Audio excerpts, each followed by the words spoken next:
Welcome, everyone, and thank you for joining August edition of the Blackfinch 10-Minute Market Forecast. My name's Jordan Kent, and I'm the Strategic Business Manager for Blackfinch, and I'm delighted to be joined today by Mr. Josh Clayton, the Product Specialist for our Listed Investment Solutions, and also Mr. Alex Sumner, our Commercial and Investment Director. I think it's fair to say the timing of this webinar could not be more important. I'm sure you've been checking markets recently and wondering, frankly, what on earth is going on. We've had slews of information flood markets recently, whether that's key company updates, political events, or impactful economic news flow, which is disrupting markets. Our aim for today is to dig in amongst the thickets of all this information and piece together the heaviest hitting parts of this puzzle so you're informed and ready for your client meetings. Of course, you can submit questions prior to the webinar if you've got any specific points for our investment team to discuss, which could be on asset allocation views or the outlook for particular regions. But more importantly, if you have questions on today's content, whether it's the points we've covered or anything you find pertinent that perhaps we didn't review, we'll make sure to provide you with contact details at the end of the webinar to get in touch with us and the team. With all that being said, I think it's best we get started. So I'll pass things over to Josh to kick things off.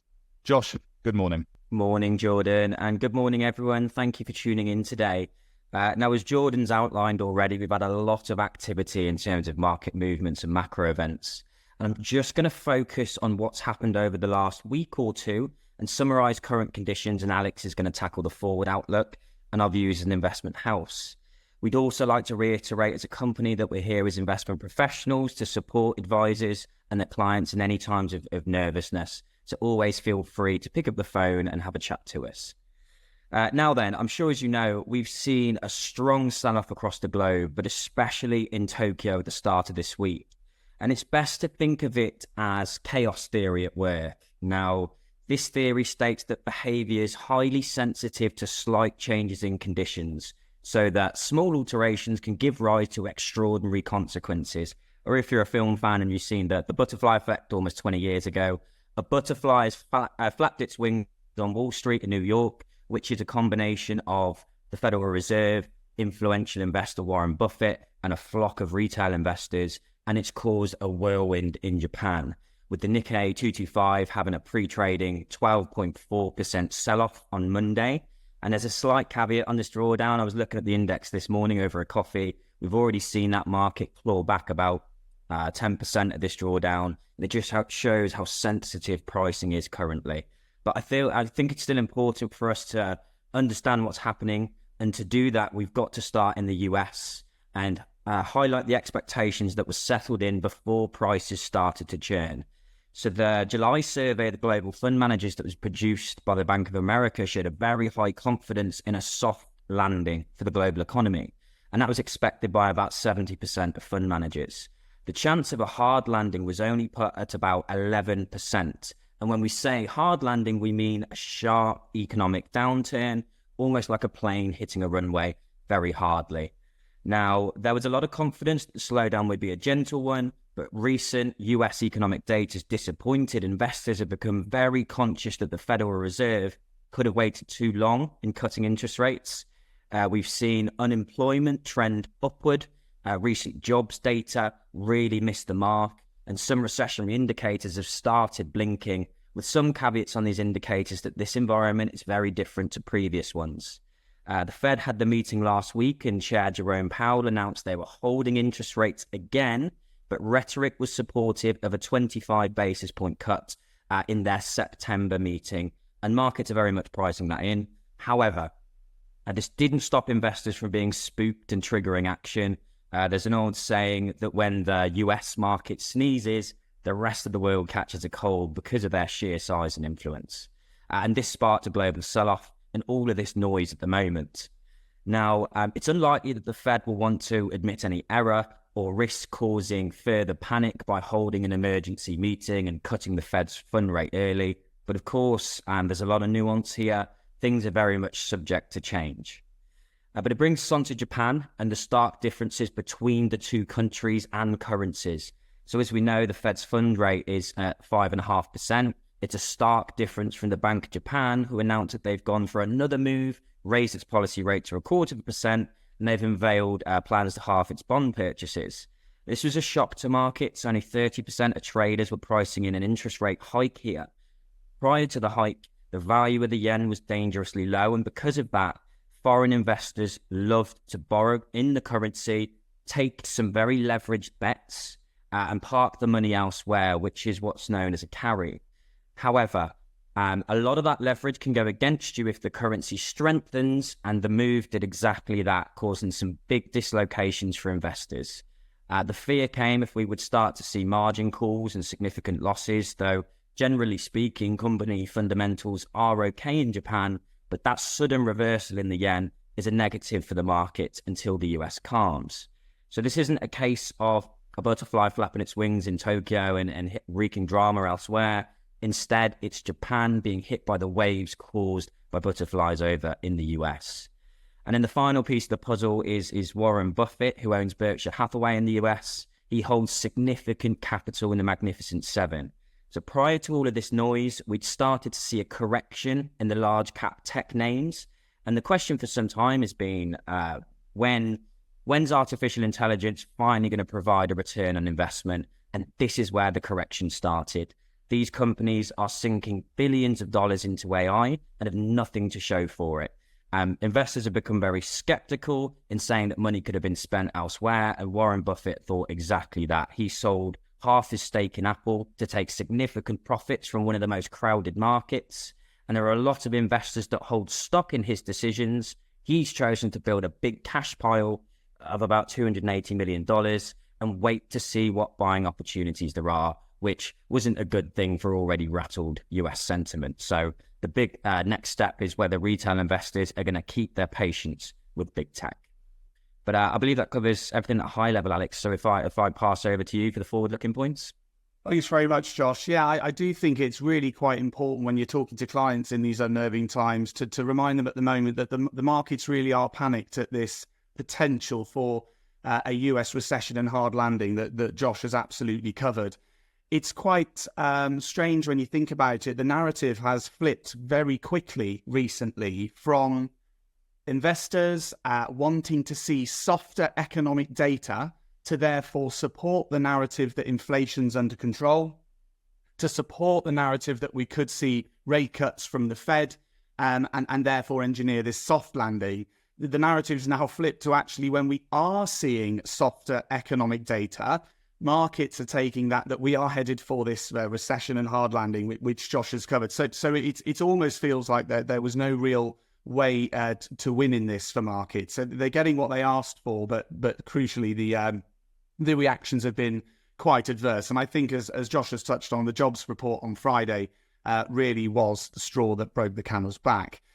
So given that markets really now are focusing on the recessionary risk, and that's absolutely at the kind of center of this stock market correction and route, I think it's wise to really focus on what's going to support that narrative or add further fuel to that fire from this point forward.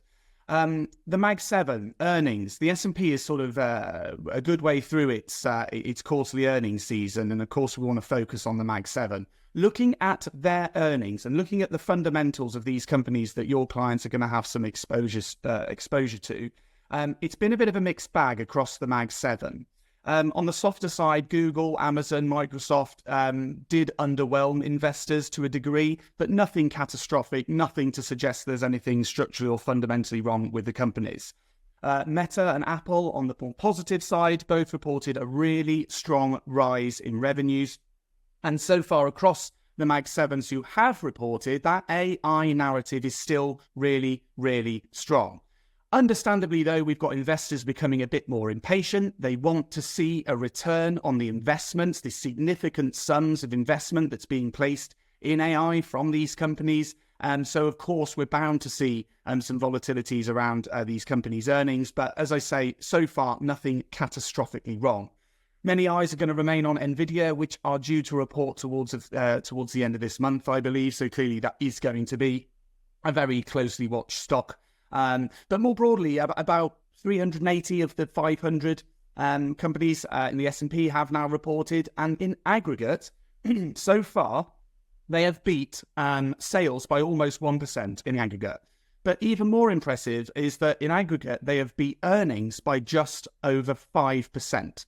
So not a shocking reporting season so far by any means. The reason why I'm telling you this is back to the fundamentals of, is the recent stock market reaction warranted when you start to look at the fundamentals? Moving on to the economic data points, I wanted to start with yesterday, actually, as it happens. That was a very busy day in markets, but there was a US economic data point release, which I believe was overlooked. That was the US services PMI. That came in above expectations at 51.4 and significantly above the previous reading of 48.8. But within services, and again, this was quite overlooked, there was a noted increase in employment levels, which was actually the second increase this year in services employment, which was a particularly welcome challenge to the weak jobs report we saw on Friday. So again, one point doesn't change the whole story, but clearly, this weaker jobs, weaker economic growth can be challenged in certain areas. The next key date for you to kind of watch out for and let client and sort of make your clients aware, around 13th of August is the UK unemployment. This is forecast to tick up ever so slightly to 4.5% from the previous 4.4%. And the 14th of August is the one date you are going to want to strap yourselves in for, because that is the day that both UK and US report their inflation numbers. So the UK, you might recall, was reporting steady at 2%. So clearly we want to see that number coming in around there. And for the US, the headline inflation was 3%. The core came in at 3.3%. So naturally we want to see that easing. But crucially, given the narrative right now, we don't want to see that falling too far, given that Goldilocks effect we're after. Not too much, not too little. 15th of August is UK GDP. So again, that's going to be very important for determining our kind of recessionary risk and outlook. At the moment, forecasts are coming in for a 0.9 expansion. So again, I think any number around there will be welcomed by investors.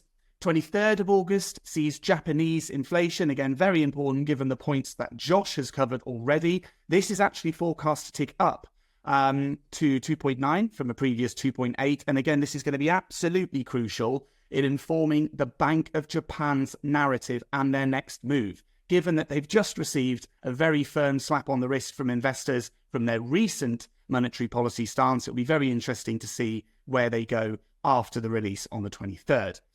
29th of August is US GDP estimates. So again, really, really important to support or kind of reject the narrative that the US could or couldn't be heading for a sort of harder recession.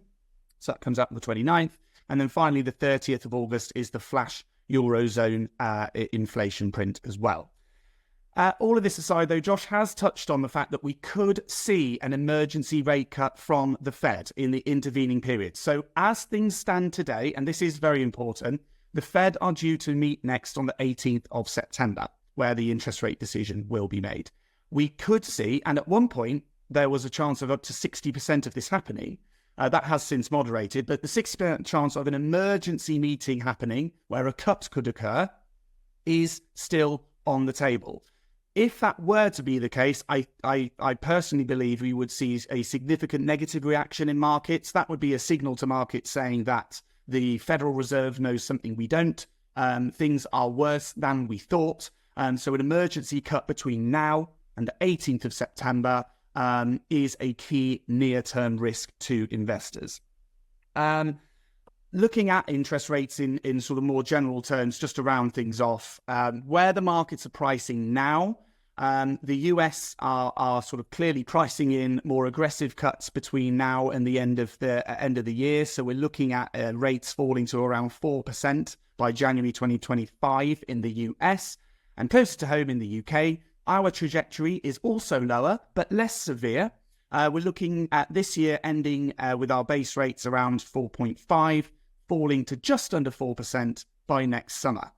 With that, we have gone over. Apologies for that. Thank you very much for joining. I will now hand back to Jordan for closing remarks. Thank you very much, Alex. More importantly, thank you everyone very much for joining us. I hope you found all that very useful and that you're coming away clearer than before on how things are looking out there. If you've got any further questions on the content covered today or anything else you've seen in the markets that you would like our comments on, you can let my team know by sending the email through to strategicteam@blackfinch.com. Next instalment of the Blackfinch monthly market forecast will be on the 3rd of September, and we'll hope to see you all there. But for now, from everyone here at Blackfinch, we hope you have a pleasant day, and we look forward to seeing you again very soon. Bye for now.